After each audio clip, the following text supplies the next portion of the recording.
What's up, everyone?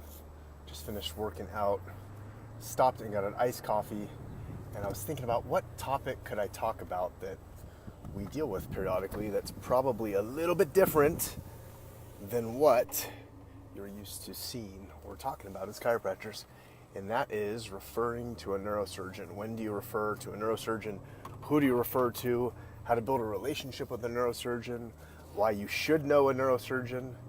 So, I'll just share my experience is that Idaho as a state, and really Boise and a lot of the surrounding cities here, this has been categorized as the highest overutilizer of spine surgery in the whole United States. I think it ties with, or sometimes it beats out areas in Colorado. But we're pretty much the highest overutilizer of spine surgeries, more spine surgeries per capita here than anywhere else in the country. So there's lots of knife-happy, scalpel-wielding, ready to chop you open surgeons here, fresh, ripe for the picking, right? So there's no shortage of that. So the question is, how do you make sure that you find good surgeons? How do you develop a relationship with a good surgeon? There are plenty here that I would not refer to. And I have names, and I know people here who have bad reputations, and when a patient comes in that has a huge cage, multi-level fusion, just a very invasive surgery, I can already guess what surgeon it was before I even ask the patient most of the time. So, making a mess here. So, what happened is we actually developed a relationship with a neurosurgeon because we met this guy who seemed like a cool guy. He came into our clinic. We explained how we practice and what we do. He was very intrigued with our methods, the fact that we address segment, posture, and movement. And he has been someone that he has actually referred patients to us. We have a neurosurgeon that refers patients to us. And I know some people might say that as chiropractors, but my question is do you really have neurosurgeons referring patients to you? Because most of the time, that is a rarity. Most neurosurgeons don't think that highly of chiropractors. They don't like chiropractors. They don't really understand what we do entirely.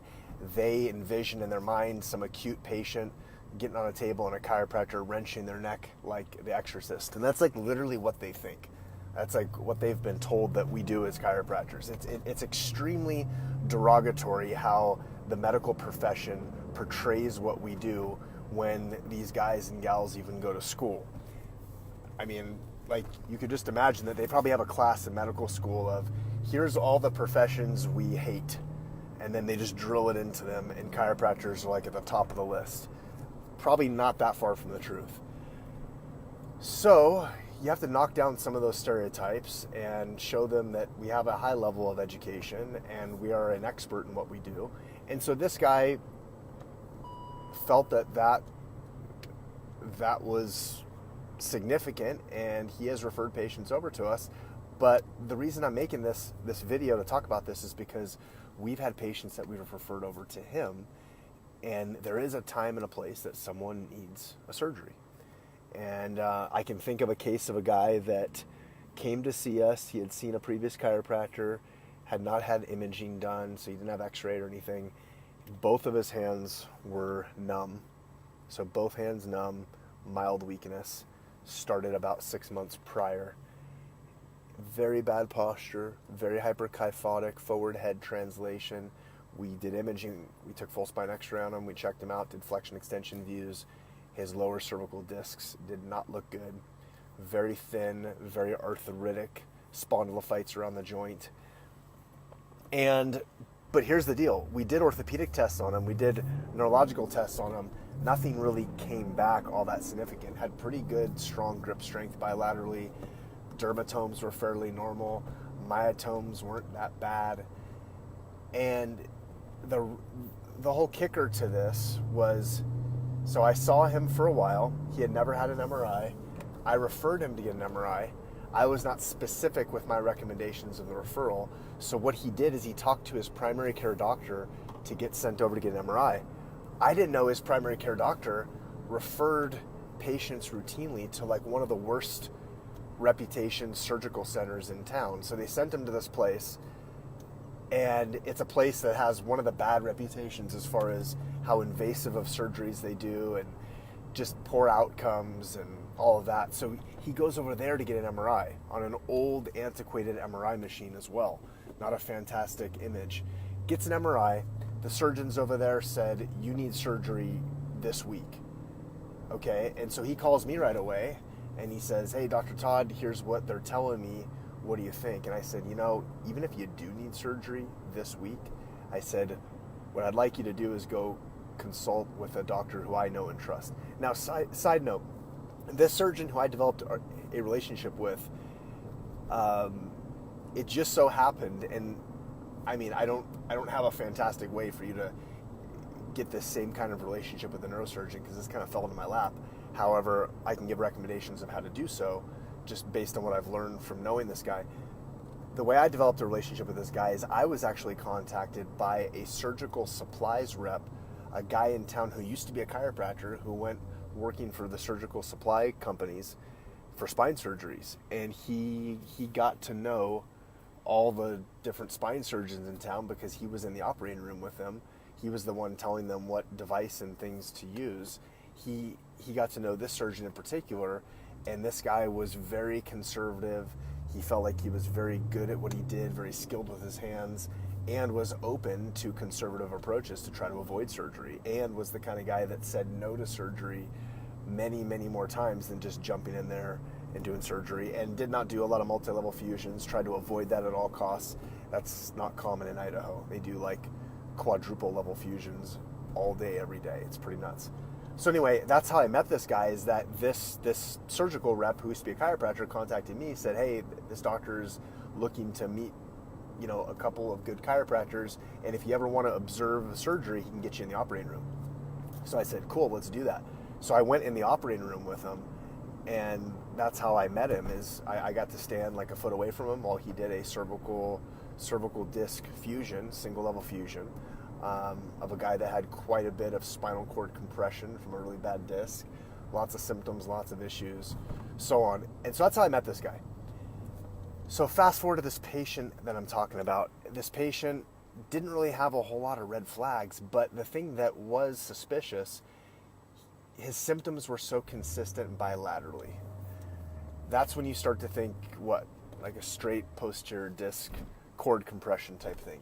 This was not a classic case because this guy just did not have a whole lot of symptomatology that you would have expected. So he gets this MRI. I send him over to this surgeon who I know to look at the MRI. The surgeon calls me and says, hey, Todd, this guy does need surgery this week. It's pretty significant. So he pulls up pictures of the MRI, goes through it with me, sends it over to me via email, has patient permission to share all of this stuff, and so on and so forth. And basically it was just severe spinal cord compression. I mean, to the point where it was nasty. I have not seen one like this, I think, ever in practice. And so the surgeon friend of mine told me, he said, this guy has more cord compression than I see with people who are quadriplegics. He said, it's pretty amazing this guy doesn't have more symptoms than he does. So anyway, he went into surgery, and I was in the operating room with him too. So he let me in the operating room. So now it's a patient of mine that I'm in the operating room. He's super appreciative that I connected him with this neurosurgeon. I then got to see what the neurosurgeon did. Very conservative, very skilled guy. I'm telling you, if I needed surgery, which I hope I never do for the spine, but if I did, he'd be a guy who I would trust. Did a surgery. This guy recovered extremely quick, did great. Still a patient of mine. Very thankful. And it was just a good outcome all across the board for everyone. So there is a time and a place to refer to a neurosurgeon, develop those relationships, and it's best for you to develop relationships with a neurosurgeon that you know and trust, because then when you need to refer someone over, they're not going to badmouth you. You know where they stand as far as how they think about doing surgery, so that you don't lose your patient going to some, overzealous, knife-happy surgeon who's going to do like a 4-level fusion and then tell that patient that either like you caused a problem or to never go back to you or whatever. And so that's why I think it's important to establish relationships with surgeons, with neurosurgeons. The way that I would do this is I would ask around with patients. I would start to look to see if you could establish or see if there's a trend of patients that have had fusion surgeries or neurosurgeries that had good outcomes, that have something good to say about the surgeon, that they had a good bedside manner, like all those things. And then I would call those surgeons and I would say, hey, Dr. Jones, like you talked to the front desk. Yeah, hey, Mary, my name's Dr. Todd. I'm calling from Gonstead Spine and Wellness. Yes, this is a chiropractic clinic in town. If you could leave a message for Dr. Jones, let him know that he and I have co-managed care on multiple patients, and I'm well aware of the stigma with chiropractors. What we do is very different. I'd be interested to meet with Dr. Jones because I'm looking to find a neurosurgeon who I can trust for when I have patients that need an expert opinion. Can you please have him call me back? I'd love to chat with him for a few minutes. And if they call you back and they set up something, that's your first clue that it's someone that is worthwhile talking with. You know, if they never call you back, then they don't really care to develop that relationship anyway. So that's what I would say. Ugh. And you'll probably have to kiss a few frogs before you actually find someone that's even going to talk to you. But that's okay.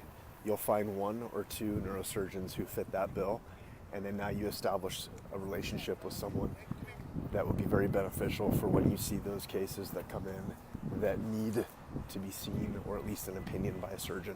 It's also helpful in a personal injury case when someone comes in a car crash. I've had patients before, car crash patients. I send them over to the neurosurgeon just for a consultation. He says, I don't think you're a surgical case. Guess what? That goes in the patient's file, and then he's basically saying, I think you should continue to do conservative care with the chiropractor. That's extremely beneficial to the patient. It's lots of leverage for them to be able to back up that the care they're doing is appropriate. And so that just helps everyone all around. Okay, so anyway, that's it. I'm walking into a hardware store. Have a great weekend. Share this if you think this is important, if it'll help someone, and check out moveableuniversity.com if you haven't yet. We have lots of cool stuff up on there. See ya.